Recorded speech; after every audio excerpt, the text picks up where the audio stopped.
France में एक बार फिर से जो है महंगाई बहुत अधिक बढ़ गई, क्योंकि जो है फसल बर्बाद हो गई थी अत्यधिक ठंड के कारण, और पाव रोटी के दाम बहुत ज़्यादा बढ़ गए थे। ऐसे में जो बेकरी के मालिक थे उन्होंने जमाखोरी शुरू कर दी, और दूसरी ओर जो सम्राट था उसने क्या किया, जो सेना थी उसको पेरिस में प्रवेश करने का आदेश दे दिया। अब जो जनता थी उसने सोचा, हम पर तो पहले से ही कर लगे हैं और पाव रोटी के दाम भी बढ़ा दिए गए हैं, और सम्राट ने जो है सेना को पेरिस में भेज दिया। इस सब से जनता बहुत ज़्यादा क्रुद्ध हो गई, और जो गुस्साई भीड़ थी उसने 14 जुलाई 1789 को बास्तिल पर धावा बोल दिया और उसे नष्ट कर दिया। विद्रोह बहुत अधिक बढ़ गया, और अंततः जो जनता की शक्ति थी उसके आगे लुई 16 को हार माननी पड़ी, और उसने तीसरे वर्ग की मांग को स्वीकार कर लिया और नेशनल असेंबली जो थी राष्ट्रीय सभा उसको मान्यता दे दी। 4 अगस्त 1789 की रात को जो नेशनल असेंबली थी इसने एक प्रस्ताव पारित किया जिसमें धार्मिक कर समाप्त कर दिया गया था, पादरियों के विशेषाधिकार जो थे उनको समाप्त कर दिए गए थे, और जो चर्च की ज़मीन थी उनको जब्त कर लिया गया था।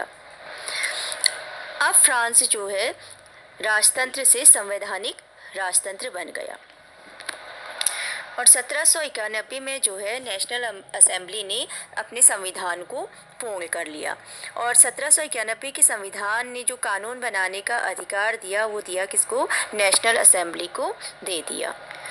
1791 के संविधान के अनुसार जो वहाँ पर उस समय राजनीतिक व्यवस्था थी वो कुछ इस प्रकार थी। सम्राट की जो शक्तियाँ थी उनको सीमित कर दिया गया, और कार्यपालिका, विधायिका और न्यायपालिका में विभाजित कर दिया गया। न्यायपालिका में न्यायाधीश थे, कार्यपालिका में सम्राट व मंत्री, तथा विधायिका में नेशनल असेंबली और निर्वाचक मंडल।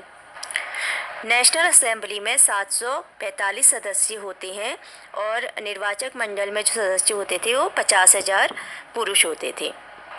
अब जो सक्रिय नागरिक हैं वो निर्वाचक मंडल की 50,000 पुरुषों को चुनते थे, और यह निर्वाचक मंडल नेशनल असेंबली के 745 सदस्यों को चुनते थे।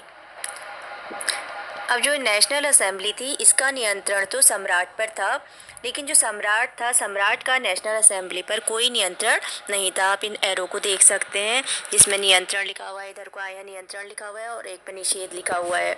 और सक्रिय नागरिक ही जो है न्यायाधीश का भी चुनाव करते थे। इसमें भी आप एरो देख सकते हैं, सक्रिय नागरिक और ऊपर न्यायाधीश को एरो लगा हुआ है, उसी का तो न्यायाधीश का चुनाव भी सक्रिय नागरिक ही करते थे। सक्रिय नागरिक वो होते थे जिन्हें वोट देने का अधिकार होता था, और इनके लिए भी कुछ योग्यता निर्धारित की गई थी, जैसे इनकी आयु 25 वर्ष से अधिक हो, मात्र पुरुष ही मताधिकार कर सकते हैं, और जो कम से कम 3 दिन की मजदूरी के बराबर कर चुकाते थे। और निष्क्रिय नागरिक वो होते थे जिन्हें मताधिकार प्राप्त नहीं थे। इनमें लगभग 30 लाख पुरुष थे, महिलाएं, बच्चे और 25 वर्ष से कम उम्र के व्यक्ति आते थे। इस प्रकार नेशनल असेंबली जो है अप्रत्यक्ष रूप से चुनी जाती थी।